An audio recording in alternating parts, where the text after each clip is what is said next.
Thank you very much, Mr. Speaker. Mr. Speaker, I had not intended on being here this long, but I do have a few things that I want to speak about because I think that a lot has been said in this motion to adjourn, and a lot of things have gone on today. And I just want to start because it seems as though that we have this Jekyll and Hyde opposition. It's like they're not on the same page. We have the leader of the party standing up. Here, right there. This is a question. Which leader? I'm getting there, Colonel. I'm getting there, Colonel. We have the leader of the opposition getting up, singing Kumbaya, and urging me to get on the plane. We have Sylvan Richards, who's wishing us to succeed. Then we have the former premier in the corner grandstanding about consultants, running up and down, and then we have the shadow minister of finance who sits in another place, reigniting the One Bermuda Alliance's trust deficit, complaining about the travel budget at the same point in time the opposition leader says you need to get on a plane and see more people. Here we go. Don't worry, I'll get through it. Because I got plenty. Don't worry, opposition leader, I'll get to the facts. So we started, Mr. Speaker, with the former premier talking about secrecy. Wow. There is no secrecy in public spending. We have a budget debate where the other side has allotted all sorts of time and can't even fill the time to ask the questions. They're asking questions about consultants the other day and all the rest. What happened when the cabinet office was up for debate? They could have asked then, but they decided not to do so. We have 56 hours, Mr. Speaker, where questions could be asked. And yet, they give up half the time, and yet they're talking about us being secretive. No! Do your job a little bit better. But here we go. Because the one thing I will say is, the one thing I will say is, the former premier is a little bit tricky. And it's tricky. And the Minister of National Security nailed it right on the head. He is tricky. Because he'll come in here, ask a half a question, have someone else do a follow-up, and then go right to his Twitter fingers and start tweeting. That's what he does. So the honorable member did not ask how much consultants were remunerated. He just wanted to know which consultants there were. So he could go and make up some stuff online. And I think his tweet today was, oh, we have all these consultants in government, and they're making a minimum of $116,000 a year, blah, blah, blah, blah, blah, blah, blah. Well, you read his tweet better than I did. Now, Mr. Speaker. No, I will tell you what I said all over. I said, for those persons that are working full time, they are remunerated at a salary equivalent to PS 36. Now, Mr. Speaker, and that is across the board for political consultants. Now, Mr. Speaker, there are some things that are going on here. And I just want to read, for the record, precisely how much individuals are being paid, because I think that it's important. Ms. Trina Bean is paid $63.57 an hour. Ms. Alexa Lightbourne is paid $58.68 an hour. Ms. Davita Morris is paid $63.57 an hour. All of these persons are full-time. Mr. Speaker, in each case, the advisor is required to work a minimum 35-hour work week. And in every case, the work week exceeds this minimum 35-hour requirement. I can confirm that there is no overtime. There is no double time. There is no extra time. It is flat. Now, persons that are hired as ministerial advisors, and I just want to make that clear, Mr. Speaker, persons that are hired as ministerial advisors that are not hired under the public service must meet their full health insurance, payroll tax, and social insurance as self-employed persons. Key point, Mr. Speaker. Now, I want to repeat that again, because it's important to recognize. Now, Mr. Speaker, there are two consultants who are working part-time. Those persons are Mr. Corey Butterfield, who's paid $58.68 an hour, and Ms. Sherry Simmons, who's paid $57.48 an hour. Those persons are paid hourly for work that is requested and completed, just like other vendors may be, Mr. Speaker. Now, Mr. Speaker, these are the facts. Now, the honorable former opposition leader, former premier, could have asked the question, but he decided to be tricky and just come with a part question. He knew what he was doing, but it's fine. Because he then decided to talk about the SAGE Commission report and say that how all of a sudden we came with a statement. Do you know the reason why, Mr. Speaker, that I came with a statement? You know the reason why things were delayed until? Because we're busy checking, making sure we got the answers right. And if you haven't heard, the Office of the Premier is actually engaged in some important matters with the European Union.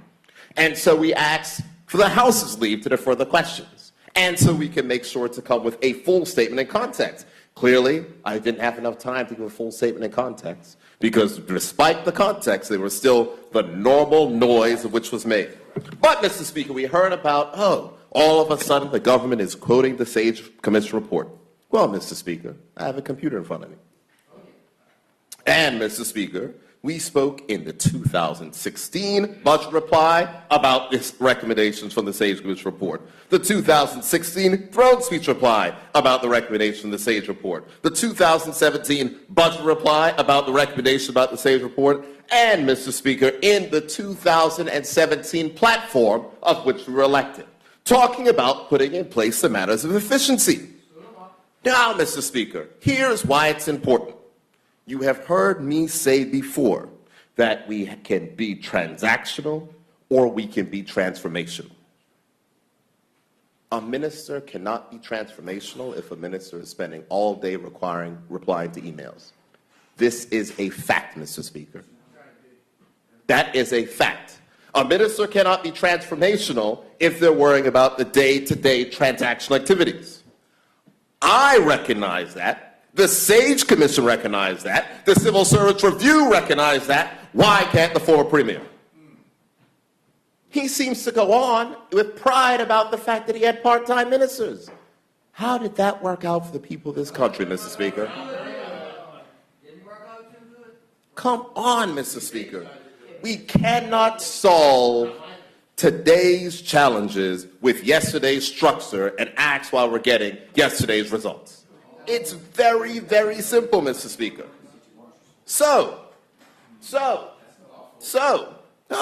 And we heard the gentleman over there talk about, let's see tomorrow's results. Okay, all right. Let's be ready.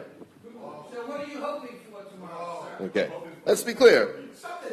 Let's be clear. All right. Don't worry, we'll get to the honorable member, Mr. Scott Pierman, in a little bit. We'll get to him. Yeah, we'll get to him. Because, Mr. Speaker, here's what's important. And I spoke about this whole issue of a trust deficit. If you're going to get up and lecture, make sure the people who you're trying to bring along, like the Shadow Minister of Finance who sits in another place, gets his facts right. Because today, the entire country was treated to more of the same, misleading from the opposition, who developed a trust deficit while in office and are still doing the same thing. And I'm just going to run over 4 points, Mr. Speaker. The first, which we heard in the budget reply, where he said that the OBA handed over government spending over only $908 million, when the last OBA budget was $923 million in spending. Lie number one.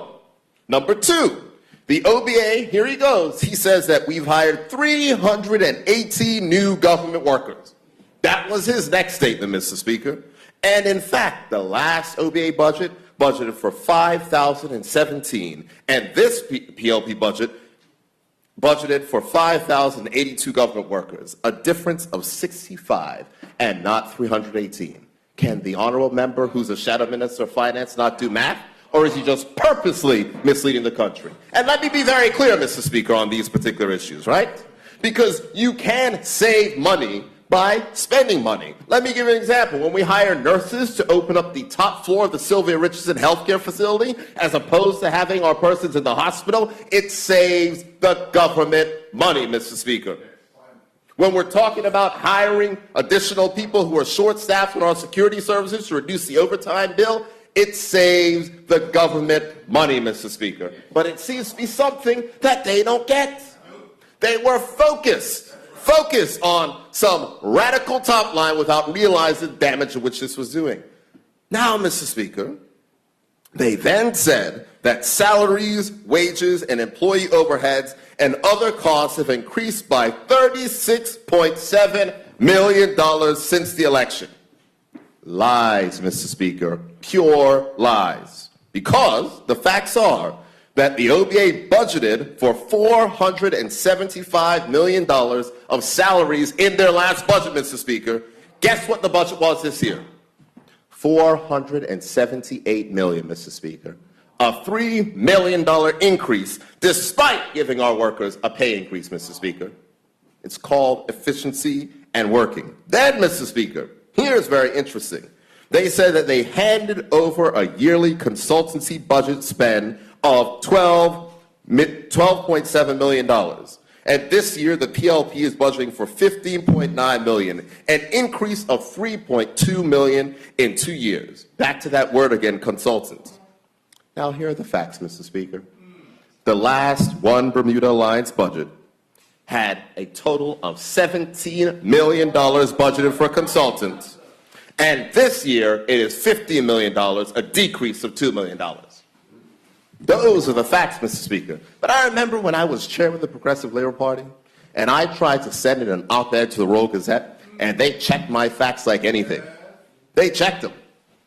But the Shadow Minister of Finance, right in front of the Royal Bermuda Yacht Club, can just send in his thing, and nobody checks his facts.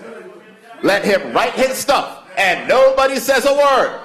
Falsehoods. But that's okay, because it fits into that narrative. That's right, someone said the combined opposition. It fits right into that narrative, Mr. Speaker. Right into that narrative, as the Honorable Minister of National Security was talking about before. Doesn't matter about the qualifications, doesn't matter about anything. You can read headlines about Leroy Dean, but you won't read a headline about Kevin Dallas. Not a one, Mr. Speaker. Now, let's be clear. I'm not standing up here to defend. I'm up here to say something very simple. Pastor Leroy Bean works incredibly hard. I have never, ever seen such a dedicated person for this particular mission, Mr. Speaker. He's up late in the night. He's up in the morning. He's doing his stuff. And here is what we will say, Mr. Speaker. He will be judged on the results. As you would have heard in the national security debates, we gave additional funding to tackle the root causes of violence in our community, which is important, and we're making the investment where it counts, Mr. Speaker, because it's important. And that $600,000, which was given to the Ministry of National Security, is to focus on those particular programs, because we cannot arrest our way out of this problem. Those are the priorities of this government, Mr. Speaker, dealing with the challenges which we have. It's the exact same reason that the Minister of Education reminded persons opposite earlier of the money that we found for education, redirected from other places to make sure that our persons can become educated. We are investing in the future, Mr. Speaker, and that's important. Now, Mr. Speaker, let me move on to the other topic. That was the issue of the European Union. Now, earlier, the former Attorney General, in one of his rare appearances in this honorable chamber, decided that he was going to say that, we haven't heard anything from the government. And I thought it was rather strange, because I know that a release was sent out today at 3:36 p.m. But I'm going to read it for honorable members, and there's only 3 honorable members from the opposition still here. I'm happy the opposition leader is still here. I appreciate that. We were in a meeting earlier today, as he had previously indicated. And I'm just going to read the press release. It said, and I quote, if I may, Mr. Speaker, Premier David Burt today indicated the government is aware of reports from Brussels suggest that Bermuda is to be added to the European Union's list of non-cooperative tax jurisdictions. The Premier said, we've been monitoring events closely for several days and have continued to engage with the highest levels of the various groups within the EU that play a role in the decision-making process. Our message has been a clear and simple one. Bermuda is compliant and met the required standard before any recommendations were considered. We have had some support in making that case, and we have spared no efforts in doing so. Tomorrow's meeting is an important one, and we are preparing for any outcome. Bermuda remains a jurisdiction of choice, and our reputation of sound regulation and adherence to the highest standards has been validated across many assessments over several years. We are confident in whatever the outcome of tomorrow's meeting in Brussels that the reputation will be maintained and an economic substance regime compliant with the EU's requirements will continue to be implemented, end quote. Now, Mr. Speaker, I'm just going to say that this has been an incredibly difficult process. And it's been an incredibly difficult process because at many points in time, persons have felt that Bermuda has been unfairly treated.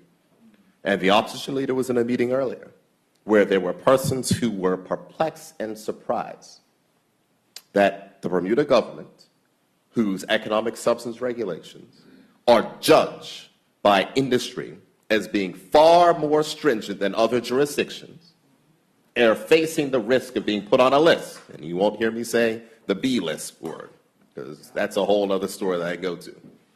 So I don't know why bad things have to be black. I'd say non-cooperative jurisdictions. But here's the thing, Mr. Speaker. It's a fact. But here's the thing, Mr. Speaker.